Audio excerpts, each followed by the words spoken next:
सुप्रभात। नमस्ते मेरे प्रिय छात्रों।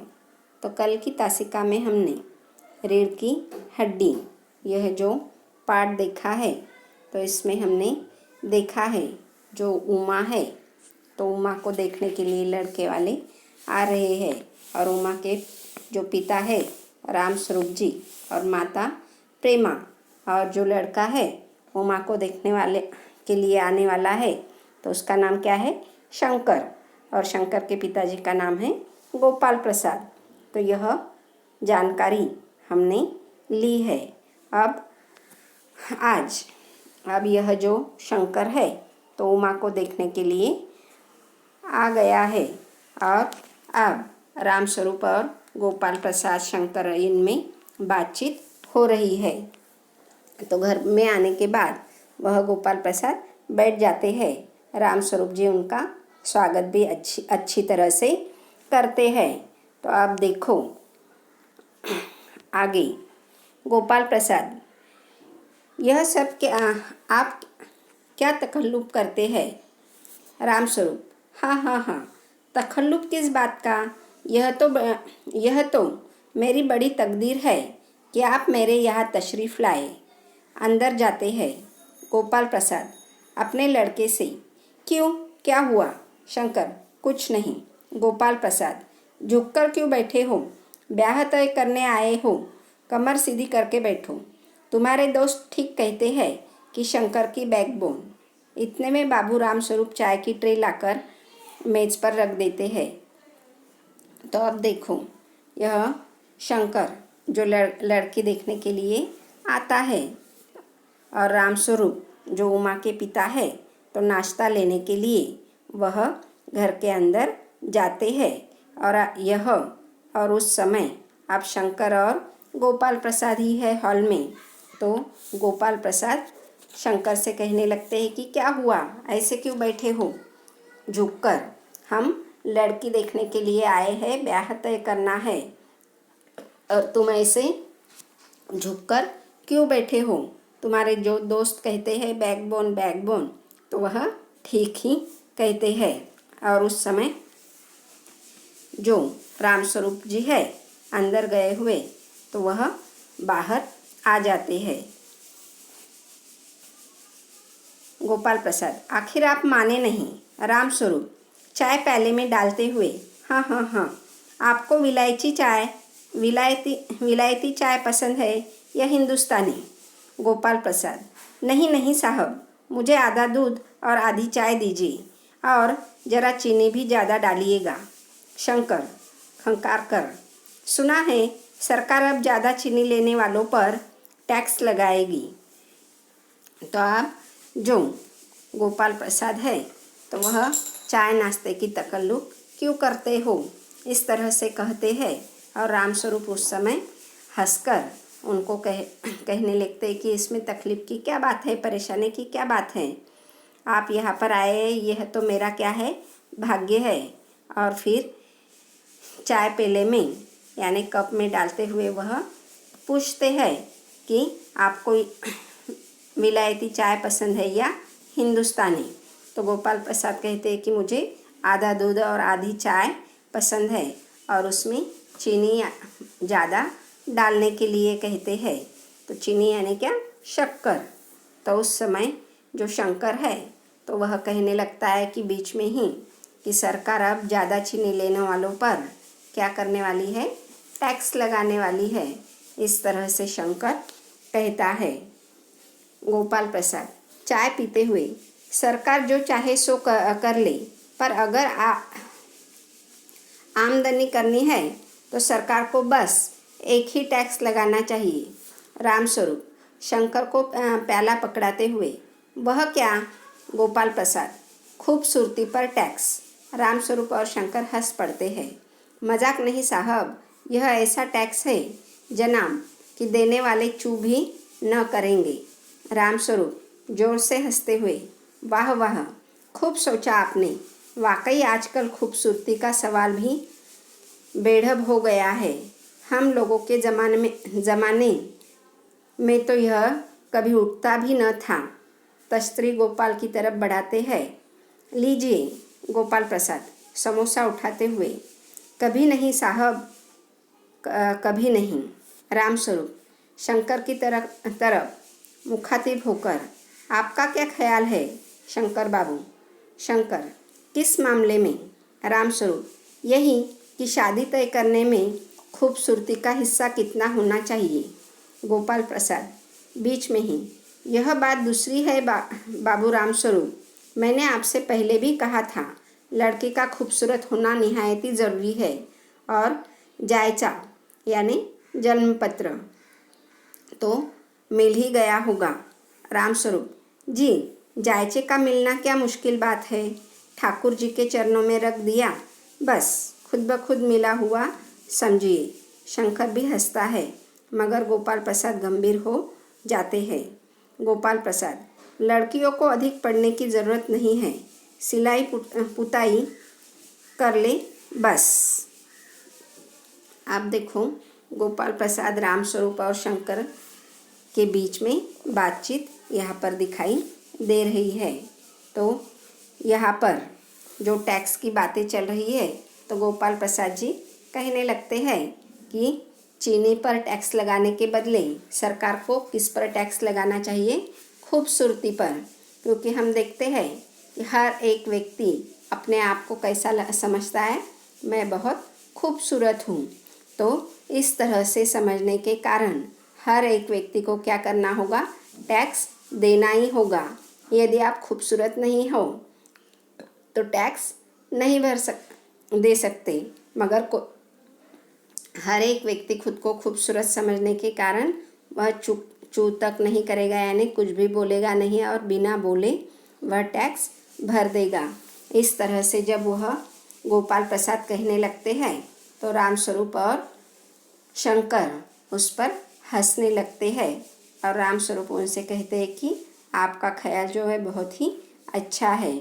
और उसके बाद रामस्वरूप शंकर और गोपाल प्रसाद को कहने लगते हैं कि हमारे ज़माने में तो ऐसा कुछ भी नहीं था। अरेंज मैरिज यानी जो भी लड़की माँ बाप पसंद करते थे उनसे हम शादी कर लिया करते थे। खूबसूरती और ये हमें कुछ भी पता नहीं था उस समय।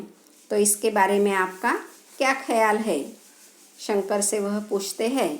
तो गोपाल प्रसाद यह उनके बीच में ही बात को काटते हुए कहते हैं कि उस समय का ज़माना कैसे था, अलग था, मगर खूबसूरत होना हमने पहले ही आपको बताया था कि हमें लड़की कैसी चाहिए, खूबसूरत चाहिए।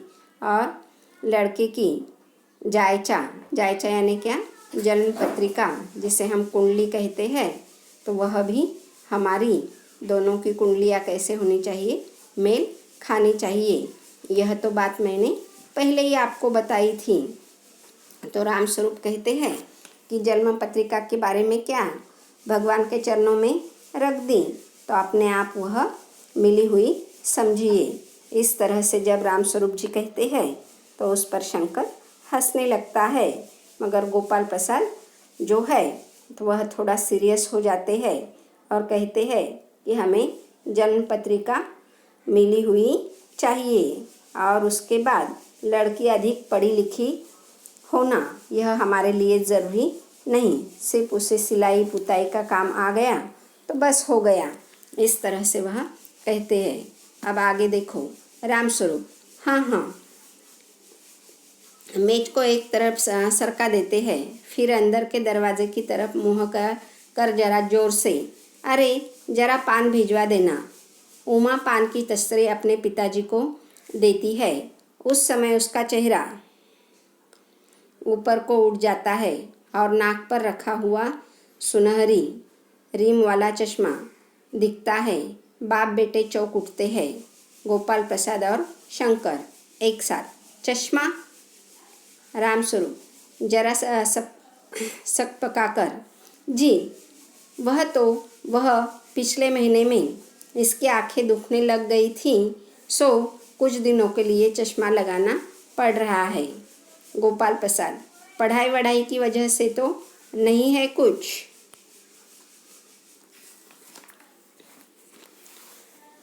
रामस्वरूप, नहीं साहब, वह तो मैंने अर्ज़ किया न।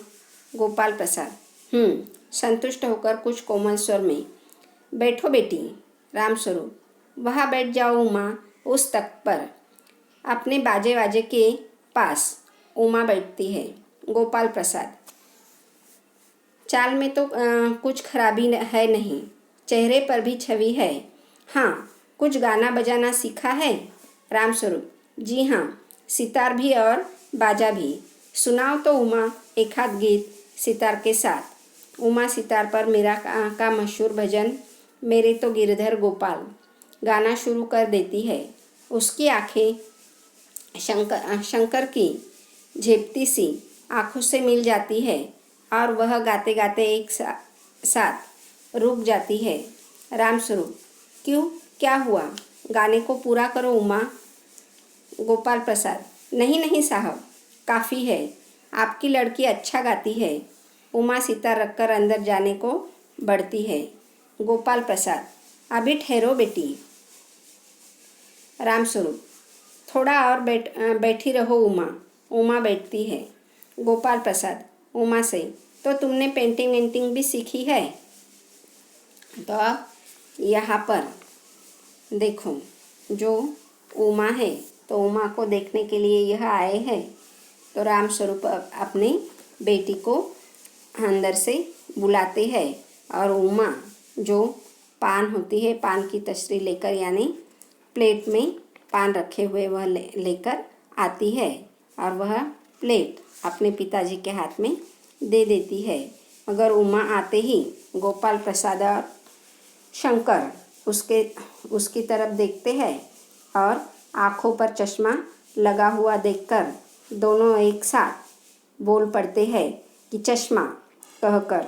और फिर उस समय रामस्वरूप थोड़ा सा हड़बड़ा जाते हैं और वह कहते हैं कि पिछले महीने उसके आँखों में दर्द होने लगा था, तो डॉक्टर ने कहा कि 1-2 महीने के लिए उसे चश्मा लगाना पड़ेगा, इसलिए वह चश्मा लगा हुआ है। और उस समय गोपाल प्रसाद जी फिर से राम प्रसाद जी से पूछते हैं कि पढ़ाई वढ़ाई की वजह से तो यह चश्मा नहीं लगा है ना? तो रामस्वरूप जी कहते हैं कि नहीं नहीं साहब, पढ़ाई की वजह से नहीं, मैंने अभी बताया है ना आपको। तो इस तरह से वह बात को टालता है।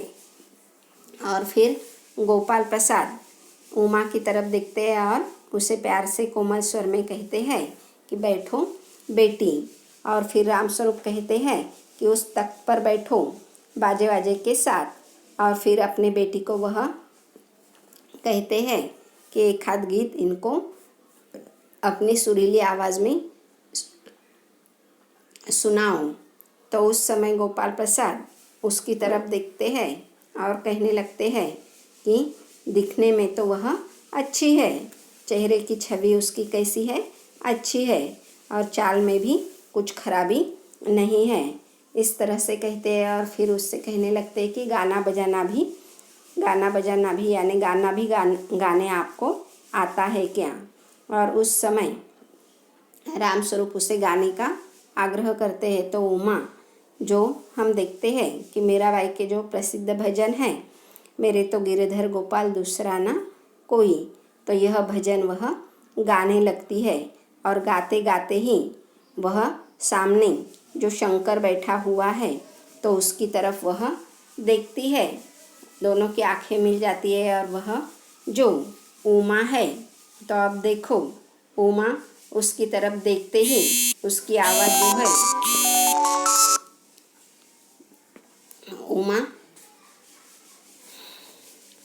उमा उसकी तरफ देखती है और गाना एकदम गाते गाते ही वह रुक जाती है। और उस समय रामस्वरूप उससे पूछ रहे हैं कि क्या हुआ बेटी, गाना बीच में ही क्यों बंद किया? तो गोपाल प्रसाद कहते हैं कि नहीं नहीं, लड़की अच्छा गाती है। इस तरह से वह कहते हैं। और फिर वह जो उमा है तो सितार वहाँ पर रख देती है और घर के अंदर जाना चाहती है। मगर गोपाल प्रसाद क्या कहते हैं कि अभी और उन्हें कुछ पूछना है, तो वहाँ पर बैठी रहूं। इस तरह से वह कहने लगते हैं। इसके आगे का पाठ हम कल की तासिका में देखेंगे। तो धन्यवाद छात्रों। यह पूरा पाठ आपको अच्छी तरह से पढ़ना है। इस पर मैं सवाल भी पूछने वाली हूँ। धन्यवाद।